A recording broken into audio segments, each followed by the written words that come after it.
Hey everybody, welcome back to History Student Reacts. Today we'll be watching History's Worst Non-Water Floods by Sam O'Nella. You know, frankly, I sort of dread to imagine what some of these floods consist of. There have been some pretty nasty non-water floods throughout history, but I guess we'll find that out as we go. Now, before we get into this one, I'd appreciate it if you guys would leave a like on the video, subscribe to my channel, and check out my Patreon, which is linked down below, and we'll give you access to exclusive reaction content. Now, with all of that out of the way, let's jump right into this reaction. This episode of Sam O'Nella Academy is brought to you by Skillshare. That classic intro song as we get ready to learn some weird stuff.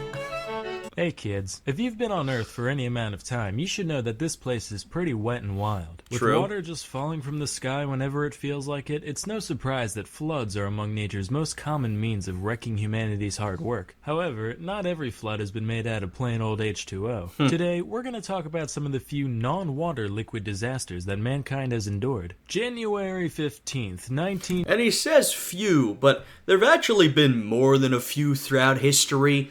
A lot of which, as you might imagine, revolve around sewage and sewage systems becoming flooded. You know, maybe don't think about it too much. Perhaps we'll see some of that throughout this video, but there have been more than a few of those types of floods throughout history. non-water liquid disasters that mankind has endured. January 15th, 1919 was a particularly warm day for Boston, at around 40 degrees Fahrenheit, well above the freezing temperatures of the past week. Men wore their hats a little less snugly, children huddled about the fire a little less closely, and a metal tank containing 2.3 million gallons of molasses decided to collapse. Now, sudden temperature changes, you've got any pipes in particular, I guess also big tanks, that can lead to problems. Now, I know what you're thinking. Sam, I've never even held a molasses before. I didn't know there was 2.3 million gallons of it in the world. What was that much molasses doing in one place? Well, young grasshopper, as with most things, the answer is alcohol. As the cylinder came tumbling down, it unleashed a delicious... Often used for certain kinds of alcohol, sweet, pretty sticky, mix it into a lot of different substances. This brown tsunami that was 25 feet high at Jesus! its peak. Also, forget everything you know about idioms, because the waves were recorded to have moved as fast as 35 miles per hour. That means you're slower than molasses. Nerd. Add that to the fact that molasses is way more dense than water. And I was gonna say, if you have molasses moving that quickly, that's going to be a force to be reckoned with. You've got a recipe for some major destruction. Eyewitness accounts of the event describe houses being swept off their foundation and subsequently demolished. The level of damage was comparable to a tornado sweeping through, its path of devastation stretching a half-mile long. Here's a picture of, something. I can't tell what it was supposed to be. All I know is that molasses clearly does not play. That's not all, though. A truck was picked up and chucked into the harbor, a train car got knocked off its tracks, and a bunch of dogs and horses just straight up drowned. Oh, and some people. Yeah, that's the thing. I mean, look, a water flood is bad enough. That can cause some real destruction to any city. And by the way, you know, we sort of think of water floods. Oh, that's nature working.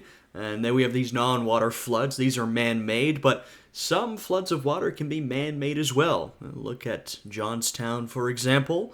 It was flooded through the actions of man. Anyway, basically, you can look at that example. Water-based floods can be very destructive, but what we're seeing here, molasses, if you get stuck in this, you're not going to be able to move out. You're going to be, you know, literally stuck in place. There's not... Well, I guess I've never tried to swim in molasses, but I imagine there's not a whole lot of swimming that can be done.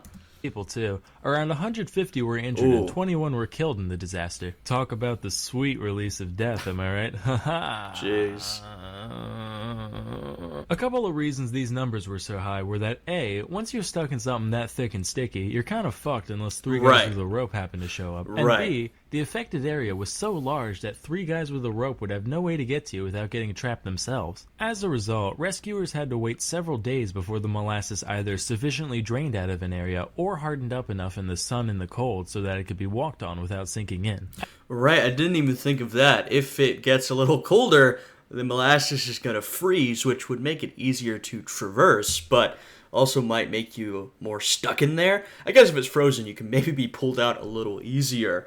I suppose you have something to feed yourself. I mean, I'm not sure molasses has incredible nutritional benefits, but, I guess you won't go hungry, or maybe you wouldn't starve, even if you're slowly sinking into a massive pool of molasses. After the incident, cleanup was carried out primarily by blasting the streets with salt water, which took many weeks and stained the waters of the Boston Harbor brown for months. Ugh. Naturally, all the rescue workers and cleanup crew ended up getting molasses all over them, which led to them getting the stuff all over payphones, subway cars, door handles, you name it. It's said that for decades afterwards, residents could still catch a whiff of molasses outside during the summer months, and Boston remains one of Forbes' top 10 stickiest places to this. Yeah, I don't know about for decades, but I can imagine for a while the place was pretty sweet-smelling and pretty sticky. Also, I gotta look at these top 10 stickiest places on Earth. Number 1, of course, is Golden Corral, Annie, Atlantic City, the Gamer Gunk Factory, Chuck E. Cheese, Danny DeVito's navel, Danny Trejo's navel, Danica Patrick's navel. Got a couple of navels in here. Boston and Walla Walla. Interesting. I think the ones at the top, Annie, Golden Corral, yeah, that definitely belongs on this list. This day. Our next tale took place on the evening of June 18th, 1875 in Dublin. A fire had been raging across several blocks of the city for many hours prior, and like many of us do after a long hard day of wreaking havoc, the fire decided to mosey on over to the malt house for a much-needed drink. Around 5,000 barrels of whiskey and other social lubricants subsequently burst from the heat. Wow, we're getting a whiskey-based flood in Dublin. Not to apply stereotypes, but if you asked me, what sort of non-water flood are we going to get in Dublin? I might have said, I don't know, an alcohol-based one, and here we go. A cascade of what is essentially liquid fuel careening out into the street, carrying the inferno on its back wherever it went. Now, right, yeah, that's a little more nefarious than just your regular old alcohol flood. It's on fire. You're basically spilling fuel through the streets. That's pretty bad. Normally you think people would just run away from the impending danger, but being that this is Ireland, the crowds of people had a better idea. They said, hey, fellow upstanding citizens, why don't we band together and help with the cleanup efforts? Man. So they decided to dispose of the river of beverage running through their neighborhood by hiding it safely away in their stomachs. Some people drank Okay, that's disgusting, though. Bro, I get it. There's whiskey flowing through the streets, but some of it's on fire. It's also, this is whiskey flowing through the streets. Imagine all the dirt, unmentionable stuff that's gotten in that liquid mix, and you're going to drink that? That's pretty disgusting. Directly from the street, while the classier among them were seen taking off their nasty sweat-filled boots, filling them up and just gulping away. Keep in mind, while today's version is flavored primarily with cinnamon, this Fireball whiskey contained a special blend of spices including ash, street filth, tiny shards of glass and wood, and whatever else you could imagine. That's exactly what I'm saying, man. I mean, not only is it disgusting, but it's dangerous too. Who knows what you're ingesting as you drink that?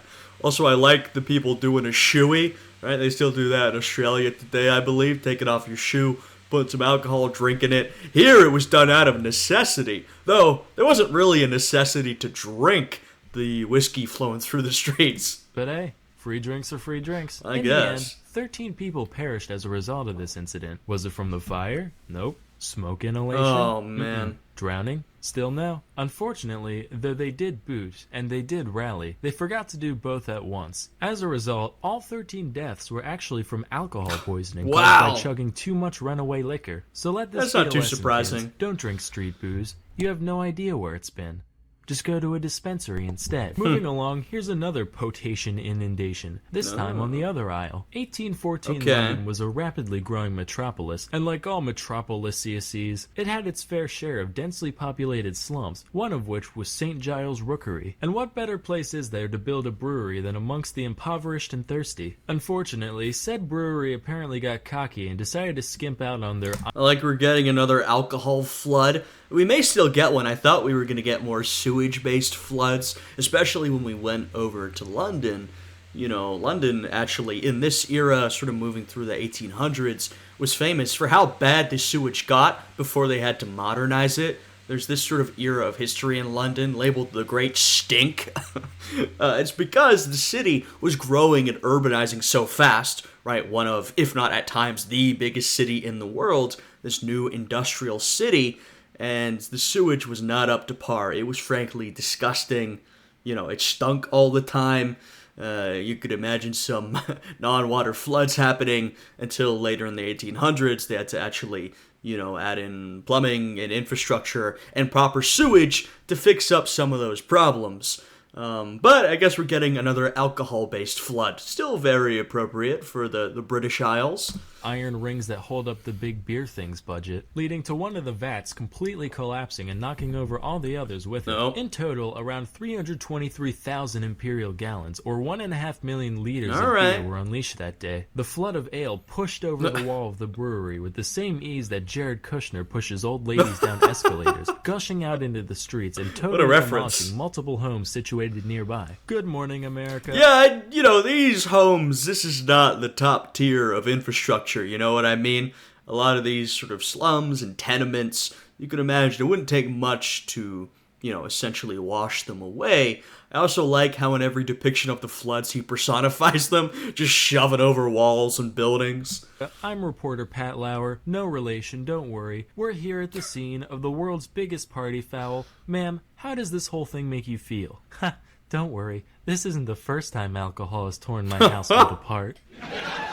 Good one. In all seriousness, my husband has struck me on multiple occasions. At least 8 people are known to have died as a result of the incident, either from drowning or from having their house dropped on them. In spite of this, nobody was held responsible for the disaster, with courts concluding that the collapse was an act of God. Yeah, well, this is early 1800s industrializing England. You know what I mean? This was not an era of great social precaution or great social responsibility, frankly. You're an industrialist, you're building your brewery or any sort of industrial enterprise. You're not quite careful enough. You skimp on the budget, right? And something terrible happens, a bunch of people die. You're probably not going to be held responsible. It was an act of God. That attitude is still used sometimes today, but especially at this time during the Industrial Revolution. Especially, like I said, at this point, you're not going to be held responsible for any of that. I wish people were that lenient with act of God clauses today, like, alright, here's your coffee, ma'am. Whoops. Jesus Christ, it burns! Yes, that was Jesus Christ who did that. You motherfucker, my legs are fusing together! Hey, God works in mysterious ways. Maybe you were supposed to be a mermaid, who knows? So, I hope the knowledge of these events will serve to empower you in your life going forward. If you find one of your friends trapped in molasses... I will say that that's a reference to the sort of famous McDonald's case where a woman spilled hot coffee on herself, sued McDonald's, often held up as sort of a frivolous case. Like, she dropped the coffee and she sued them. Can you believe that? But if you look into the case a little bit, you'll see it's not quite as frivolous as you might think. It's not just, oh, she dropped some coffee on herself, whatever. It's that the coffee was so hot, it did serious physical damage to her, right? That was mainly the problem. If I go get a coffee, spill it on myself, I might, I'll do some damage to my skin, obviously, but I shouldn't be left with serious, permanent, bad injuries, maybe some burns. That wouldn't really be grounds to sue anybody. I spilled it, but it was sort of the degree of the injury that was the problem. So, just because that's a reference that some people make, and sometimes I think it gets the wrong idea spread around about it.